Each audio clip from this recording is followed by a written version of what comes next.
ಜನತಾದಳದ ಶಾಸಕನಾಗಿದ್ದಂಥ ಸಂದರ್ಭದಲ್ಲಿ ಇದೇ ಕೋಟೆ ಮೈದಾನದಲ್ಲಿ ಶ್ರೀರಂಗ ಏತ ನೀರಾವರಿಗೆ ಚಾಲನೆಯನ್ನು ಕೊಟ್ಟರು.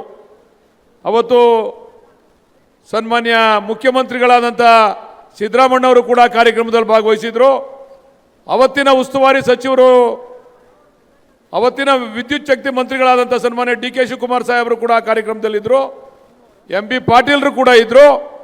ಎಲ್ಲದಕ್ಕಿಂತ ಮುಖ್ಯವಾಗಿ ಆ ಕಾರ್ಯಕ್ರಮವನ್ನು ಜಾರಿಗೆ ತಂದಂಥ ಒತ್ತಡವನ್ನು ಹಾಕಿ ತಾನು ಲೋಕಸಭಾ ಸದಸ್ಯ ಆದಮೇಲೆ ನಾನೇನಾದರೂ ಕೂಡ ಈ ಜನಗಳ ಋಣ ತೀರಿಸಬೇಕು ಅಂತೇಳಿ ಆ ಕಾರ್ಯಕ್ರಮಕ್ಕೆ ಚಾಲನೆ ಕೊಟ್ಟಂಥ ಡಿ ಕೆ ಸುರೇಶ್ ಅವರು ಕೂಡ ಆ ವೇದಿಕೆ ಮೇಲೆ ಇದ್ದರು. ಸನ್ಮಾನ್ಯ ರೇವಣ್ಣವರು ಕೂಡ ಇದ್ದರು. ಅವತ್ತು ಒಂದು ಮಾತನ್ನು ಹೇಳಿದ್ದೆ ನಾನು. ಅವತ್ತು ನಾನು ಬೇರೆ ಪಕ್ಷದಲ್ಲಿದ್ದೆ, ಇವ್ರ ಜೊತೆ ಇರಲಿಲ್ಲ. ಈಗ ಯೋಚನೆ ಮಾಡ್ತಾ ಇದ್ದೀನಿ, ಇವ್ರ ಜೊತೆ 10 ವರ್ಷ ಮುಂಚೆ ಸೇರಿದರೆ ಸ್ವಲ್ಪ ಮಾಗಡಿ ಚಿತ್ರಣ ಇನ್ನೂ ಬದಲಾವಣೆ ಆಯ್ತಿತ್ತೇನೋ ಅಂತೇಳಿ ಈಗ ಯೋಚನೆ ಮಾಡ್ತಾ ಇದ್ದೀನಿ. ನಮ್ಮ ಆಯ್ಕೆ ಸರಿ ಇರಲಿಲ್ಲ. ಅದು ಸುಮ್ಮನೆ 15 ವರ್ಷ ನಮ್ಮ ರಾಜಕೀಯ ಜೀವನವನ್ನು ವೇಸ್ಟ್ ಮಾಡ್ಕೊಂಬಿಟ್ಟೋ ನಾವು. ಪಾಪ ಅವ್ರು ಹೇಳಿದ್ರಂತೆ, ಏನು ಸತ್ತೆಗಾಲದಿಂದ ಕಣ್ವಾದಿಂದ ವೈಜಗುಡ್ಡಕ್ಕೆ ನಾನು ನೀರು ಬಿಟ್ಟಿದ್ದು ಅಂತೇಳಿ. ರಂಗನಾಥ ಸ್ವಾಮಿ ಮೇಲೆ ಆಣೆ ಇಟ್ಟು ಹೇಳ್ತೀನಿ, ಏನಾದರೂ ಆ ನೀರು ಬಂದಿದ್ರೆ ಅದಕ್ಕೆ ಡಿ ಕೆ ಸುರೇಶ್ ಅವರೇ ಪ್ರಮುಖವಾದಂಥ ರೂವಾರಿಗಳು ಅಂತಕ್ಕಂಥದ್ದನ್ನು ಯಾವ ವೇದಿಕೆ ಮೇಲೆ ಬೇಕಾದರೂ ನಾವು ಚರ್ಚೆಗೆ ಸಿದ್ಧ ಇದ್ದೇವೆ. ತಾನು ಮಾಡದೇ ಇರತಕ್ಕಂಥ ಕೆಲಸನ ತಾವು ಹೇಳ್ಕೋಬಾರ್ದು ಎಲ್ಲುವೆ. ಡಿ ಕೆ ಶಿವಕುಮಾರ್ ಅವರು ಅವತ್ತು ನೀರಾವರಿ ಸಚಿವರಾಗಿದ್ದರು ಸಮ್ಮಿಶ್ರ ಸರ್ಕಾರದಲ್ಲಿ. ಅವತ್ತು ಡಿ ಕೆ ಸುರೇಶ್ ಅವರು ಪಟ್ಟಂಥ ಪರಿಶ್ರಮ ಇವತ್ತು ನಮಗೇನಾದರೂ ಕೂಡ ಇಲ್ಲಿಗೆ ನೀರು ಬರ್ತಾ ಇದೆ, ವೈಜಿಗುಡ್ಡಕ್ಕೆ ನೀರು ಬರ್ತಾ ಇದೆ, ಮಂಚಿನ ಬೆಲೆಗೆ ನೀರು ಬರ್ತಾ ಇದೆ. ಅದರಿಂದ ಬಹು ಗ್ರಾಮಗಳ ಕುಡಿಯೋ ನೀರು ಯೋಜನೆಗೆ ಚಾಲನೆ ಸಿಕ್ಕಿದೆ ಅಂತ ಹೇಳಿದ್ರೆ ಸದಾ ನಮ್ಮ ಹಿಂದೆ ನಿಂತು ಕ್ಷೇತ್ರದ ಅಭಿವೃದ್ಧಿಗೆ ಆಶೀರ್ವಾದ ಮಾಡ್ತಾ ಇರ್ತಕ್ಕಂಥ ಡಿ ಕೆ ಸುರೇಶ್ ಅವ್ರನ್ನ ಈ ಕ್ಷೇತ್ರ ಯಾವತ್ತೂ ಕೂಡ ಮರಿಬಾರದು ಅಂತಕ್ಕಂಥದ್ದನ್ನು ನಾನು ಈ ಸಂದರ್ಭದಲ್ಲಿ ಹೇಳಲಿಕ್ಕೆ ಇಚ್ಛೆ ಪಡ್ತೇನೆ.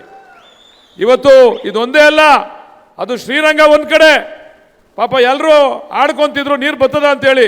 ಪಾಪ ರಂಗನಾಥ್ ಅವರು ಮೊದಲನೇ ನೀರು ಬಿಟ್ಕೊಂಡ್ಬಿಟ್ರು. ಆಗಲೇ ಒಂದು ಉದ್ಘಾಟನೆ ಮಾಡಿಬಿಟ್ರು. ನಾನು ಹೇಳಿದೆ, ಇಲ್ಲ ಮುಂದಿನ ಮಳೆಗಾಲಕ್ಕೆ ನಾವು ಬಿಟ್ಕೊಳ್ಳೋಣ, ಈಗ ರಂಗನಾಥ್ ಅವರೇ ಮಾಡಲಿ ಪೂಜೆನ ಅಂತೇಳಿ ಬಿಟ್ಟಿದ್ದೀವಿ. ಈಗ ಅದಲ್ಲದೆ ಎಕ್ಸ್ಪ್ರೆಸ್ ಕೆನಾಲು ಅದರ ರೂವಾರಿನೂ ಕೂಡ ಸನ್ಮಾನ್ಯ ಡಿ ಕೆ ಶಿವಕುಮಾರ್ ಅವರು, ಡಿ ಕೆ ಸುರೇಶ್ ಅವರು ಅಂತಕ್ಕಂಥದ್ದನ್ನು ನಾನು ಹೇಳಲಿಕ್ಕೆ ಭಾಳ ಹೆಮ್ಮೆಯಿಂದ ಹೇಳಲಿಕ್ಕೆ ಇಚ್ಛೆ ಪಡ್ತೇನೆ. ಆದರೂ ಕೂಡ ಅನೇಕ ಜನ ತುಮಕೂರಿನಲ್ಲಿರ್ತಕ್ಕಂಥ ಶಾಸಕರುಗಳು ಅದನ್ನು ತರಲಿಕ್ಕೆ ವಿರೋಧ ಮಾಡ್ತಾ ಇದ್ದಾರೆ. ಇದನ್ನು ಮನಗೊಂಡಂಥ ಡಿ ಕೆ ಸುರೇಶ್ ರವರು, ಇಲ್ಲ ನಾನು ಕುದೂರ್ಗೆ ಮತ್ತು ತಿಪ್ಸಂದ್ರ ಹೋಬಳಿಗೆ ನೀರನ್ನು ಕೊಡಬೇಕು ಅಂತೇಳಿ ಆಲೋಚನೆ ಮಾಡಿ ಡಿ ಕೆ ಶಿವಕುಮಾರ್ ಅವ್ರ ಮೇಲೆ ಒತ್ತಡ ಹಾಕಿ ಇವತ್ತೇನಾದರೂ ಕೂಡ ಎತ್ತಿನ ಹೊಳೆ ಕಾಮಗಾರಿ ನಡೀತಾ ಇದೆ. ಅದರಿಂದ ಸುಮಾರು 200 ಕೋಟಿ ವೆಚ್ಚದಲ್ಲಿ ಅವೆರಡು ಹೋಬಳಿಗಳ ಕೆರೆಗಳನ್ನು ತುಂಬಲಿಕ್ಕೆ ಅವಕಾಶ ಮಾಡಿಕೊಟ್ಟಂಥವ್ರು ಸನ್ಮಾನ್ಯ ಡಿ ಕೆ ಶಿವಕುಮಾರ್ ಅವರು. ಎಲ್ಲದಕ್ಕಿಂತ ಪ್ರಮುಖವಾಗಿ ಡಿ ಕೆ ಸುರೇಶ್ ಅವರು ಅಂತೇಳಿ ನಾವೆಲ್ಲರೂ ಕೂಡ ಹೆಮ್ಮೆಯಿಂದ ಹೇಳ್ಕೋಬೇಕಾಗ್ತದೆ. ದಯಮಾಡಿ ಒಂದು ದೊಡ್ಡ ಚಪ್ಪಾಳೆಯನ್ನು ಕೊಡಬೇಕು ಡಿ ಕೆ ಬ್ರದರ್ಸ್ಗೆ ಅಂತೇಳಿ ನಾನು ಈ ಸಂದರ್ಭದಲ್ಲಿ ಮನವಿ ಮಾಡ್ತೀನಿ. ಪಾಪ ರಂಗನಾಥ್ ಅವರು ಪಾಪ ಭಾಳಷ್ಟು ಹೋರಾಟ ಮಾಡ್ತಾವ್ರೆ, ಒಳ್ಳೆ ಕೆಲಸನೂ ಮಾಡ್ತಾವ್ರೆ, ನಾವೆಲ್ಲ ನೋಡ್ತಾ ಇದ್ದೀವಿ. ಏನೇ ಆಗಲಿ ಒಂದು ಒಳ್ಳೆ ಕೆಲಸ ಏನು ಮಾಡಿದ್ರು ರಂಗನಾಥ್ ಅಂದರೆ ಅವ್ರ ಅಣ್ಣ ತಮ್ಮದಿರನ್ನ ಒಂದು ಮಾಡಿಬಿಟ್ರು.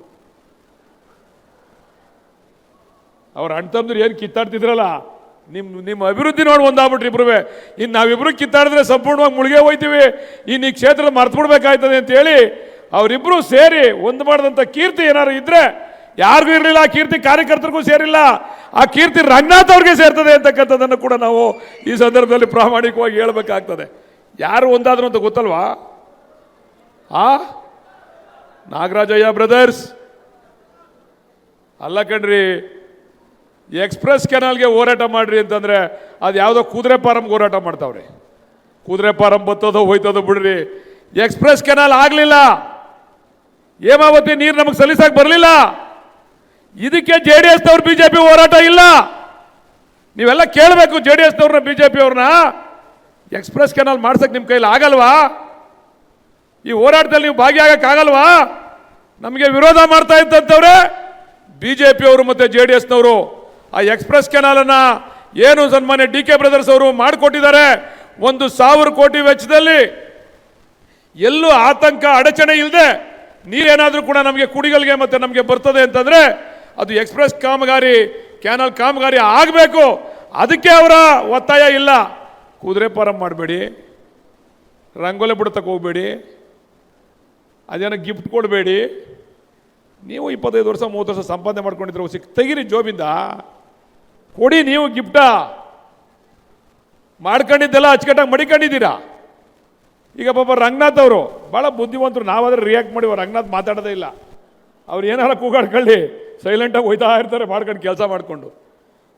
ಅದರಿಂದ ಬಂಧುಗಳೇ, ದಯಮಾಡಿ ನಾನು ಹೇಳ್ತಕ್ಕಂಥದ್ದು ಇಷ್ಟೇ, ಈ ಒಂದು ಯೋಜನೆಯನ್ನು ಏನು ನಮ್ಮ DK ಬ್ರದರ್ಸ್ ಅವರ ಆಶೀರ್ವಾದದಿಂದ ಮಂಜೂರಾತಿ ಆಗಿದೆ, ಇದು ಒಂದೇ ಅಲ್ಲ, ಭಾಳಷ್ಟು ಯೋಜನೆಗಳಿಗೆ ನಮಗೆ ಮಂಜೂರಾತಿಯನ್ನು ಕೊಟ್ಟಿದ್ದಾರೆ. ಕೆಂಪೇಗೌಡ ಕೋಟೆ ಕಟ್ಟಲಿಕ್ಕೆ ನಮಗೆ ಅವಕಾಶವನ್ನು ಮಾಡಿಕೊಟ್ಟಿದ್ದಾರೆ. ಇವತ್ತೇನಾದರೂ ಚಕ್ರಬಾವಿನಲ್ಲಿ ಈ ಗ್ರಾಮದಲ್ಲಿ 2 ಕೋಟಿ ವೆಚ್ಚದಲ್ಲಿ ಕಾಮಗಾರಿ ನಡೀತಾ ಇದೆ ಅಂತಂದರೆ ಅದಕ್ಕೆ DK ಬ್ರದರ್ಸ್ ಅವರ ಆಶೀರ್ವಾದ ಅಂತಕ್ಕಂಥದ್ದನ್ನು ಹೇಳಲಿಕ್ಕೆ ಇಚ್ಛೆ ಪಡ್ತೇನೆ. ಇದು ಒಂದೇ ಅಲ್ಲ, ಮೊನ್ನೆ ಎಲ್ಲ ಪಂಚಾಯತಿಲೆಲ್ಲ ಟೂರ್ ಮಾಡಿದೆ ನಾನು, ಎಲ್ಲ ಗ್ರಾಮಗಳಲ್ಲೂ ಕೂಡ ಕಾಮಗಾರಿಗಳನ್ನು ಮಾಡಿಸ್ತಾ ಇದ್ದೀವಿ ನಾವು. ಎದುರುಗಡೆ ಹಾಸ್ಪಿಟ್ಲೇ ನೋಡ್ತಾ ಇದ್ದೀರಾ ನೀವು, ಚಕ್ರಬಾವಿನಲ್ಲಿ 4 ಕೋಟಿ ವೆಚ್ಚದಲ್ಲಿ ಒಂದು ಹೊಸ ಆಸ್ಪತ್ರೆ ಕಟ್ಟಡವನ್ನು ಕೂಡ ಕಟ್ತಾ ಇದ್ದೇವೆ ನಾವು. ಒಂದಲ್ಲ ಎರಡಲ್ಲ, ಅನೇಕ ಅಭಿವೃದ್ಧಿ ಕಾಮಗಾರಿಗಳು, ಅನೇಕ ಅಭಿವೃದ್ಧಿ ಕಾಮಗಾರಿಗಳನ್ನು ನಾವು ನೋಡ್ತಾ ಇದ್ದೇವೆ. ಪಾಪ ಅವ್ರು ಮಾತಾಡ್ತಾರೆ, ಭಾಷಣ ಮಾಡ್ತಾರೆ, ನಾವು ಮಾಡಿದೋ ನಮ್ಮ ಕಾಲದಲ್ಲಿ ಆಯಿತು ಅಂತೇಳಿ. ಅವ್ರಿಗೆ ಅದು ಪರಿಕಲ್ಪನೆನೇ ಗೊತ್ತಿಲ್ಲ ಜನತಾದಳದವ್ರಿಗೆ, ಯಾವ ಕೆಲಸ ಎಲ್ಲಿ ಮಾಡಬೇಕು ಅಂತೇಳಿ. ನಾನೊಂದ್ಸರಿ ಕುಮಾರಸ್ವಾಮಿರವ್ರು ಮುಖ್ಯಮಂತ್ರಿ ಆದಾಗ ಹೋಗಿ ಕೇಳಿದೆ ನಾನು, ನಮ್ಮ ನಿಂಗಯ್ಯನವರು ಈಗ ಅಧ್ಯಕ್ಷನೂ ಆಗವ್ರೆ, ನಿಂಗಪ್ಪನವರು ನಿಮ್ಮ ತುಮಕೂರು ಜಿಲ್ಲಾ ಕಾಂಗ್ರೆಸ್ ಅಧ್ಯಕ್ಷರು ಮಾಡವ್ರೆ, ಅವ್ರನ್ನ ಅಲ್ಲ JDS ಅಧ್ಯಕ್ಷರು ಮಾಡವ್ರೆ ಅವ್ರನ್ನ. ಪಾಪ ಕಡಗಾದ ಎಲ್ಲ ಕಡೆ ರೌಂಡ್ ಹಾಕೊಂಡು ಬಂದರು, ಅವರು ಇಲ್ಲಿಗೆ ಲಾಸ್ಟಿಗೆ ಬಂದವ್ರೆ. ಅವರು ನಾನು ಹೋಗಿ ಕೇಳ್ಕೊಂಡು ಕುಮಾರಸ್ವಾಮಿರವ್ರಿಗೆ, ದೇವೇಗೌಡರು ಕೇಳ್ಕೊಂಡೆ, ಪ್ರಾಮಾಣಿಕವಾಗಿ ಮಾತಾಡ್ತಾ ಇರ್ತಕ್ಕಂಥದ್ದು ಇನ್ನೇನು ಬೋಗಸ್ ಅಲ್ಲ.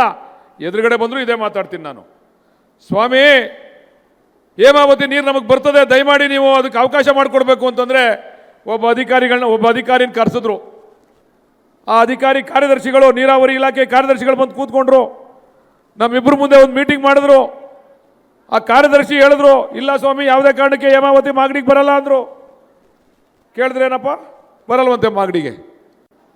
ಅಯ್ಯೋ ಅಣ್ಣ, ಯೋಗೀಶ್ ಅಣ್ಣ ಅಲ್ಲಿ ತುಂಬಿಸ್ತಾವನಲ್ಲ ಅಣ್ಣ ನೀರನ್ನ, ಅದೆಲ್ಲ ಬೋಗ ಸ್ಕೀಮ್ ಬಿಡ್ರಿ, ಬರೀ ಪೈಪ್ ಬಿಡ್ತಾವ್ರೆ ಅಂತಂದರು, ದುಡ್ಡು ಹೊಡೆಯೋ ಸ್ಕೀಮು ಅಂತಂದರು. ನಾನು ಅವ್ರ ಮಾತು ಕೇಳ್ಬಿಟ್ಟು ಸಿದ್ದರಾಮಣ್ಣವ್ರ ಎದುರುಗಡೆ ಒಂದು ಮಾತು ಹೇಳಿದೆ, ನೀವೇನಾದರೂ ನೀರು ಬಿಡದೆ ಹೋದರೆ ನಿಮ್ಗೆ ನೀರು ಬಿಡ್ತಾರೆ ಜನ ಅಂತೇಳಿ. ಅವತ್ತು ಮುಖ್ಯಮಂತ್ರಿಗಳಿಗೆ DK ಶಿವಕುಮಾರ್ ಅವ್ರಿಗೆಲ್ಲ ಹೇಳಿದೆ. ನಾನು ಅವತ್ತು ಜಗಳ ಆಡಿದೆ ಇವ್ರ ಮೇಲೆ. ನಾನು ಅವ್ರ ಮಾತು ಕೇಳ್ಬೇಕು, ಅವ್ರ ಜೊತೆ ಇದ್ನಲ್ಲಪ್ಪ, ಅವ್ರು ಕೊಟ್ಟಂತ ತಿಳುವಳಿಕೆ, ನಾವು ಯಾರ ಜೊತೆ ಇರ್ತೀವಿ ಅವ್ರು ಏನು ತಿಳುವಳಿಕೆ ಕೊಡ್ತಾರೆ ಅದನ್ನೇ ಹೇಳ್ಬೇಕಲ್ಲ ನಾವು. ಅವ್ರ ಜೊತೆ ಇದ್ದಾಗ ನಮ್ಗೆ ಆ ತಿಳುವಳಿಕೆ ಕೊಟ್ಟಿದ್ರು. ಈಗ ಗೊತ್ತಾಯ್ತು ನಮಗೆ ಅವ್ರು ಹೇಳ್ತಕ್ಕಂಥದ್ದೆಲ್ಲ ಸುಳ್ಳು. ಹೇಮಾವತಿ ನೀರು ಖಾಲಿ ಆಗ್ಬಿಟ್ರೆ ಆಸ್ತಕ್ಕೆ ತೊಂದರೆ ಆಯ್ತದೆ, ನಾವು ತುಮಕೂರಿಗೆ ಮಾಗಡಿಗೆ ನೀರು ಕೊಡಕ್ಕೆ ಸಾಧ್ಯ ಇಲ್ಲ ಅಂತಕ್ಕಂಥದ್ದನ್ನ ಅವ್ರು ನಮಗೆ ಪಾಠ ಹೇಳಿರ್ತಕ್ಕಂಥದ್ದು. ಅದರಿಂದ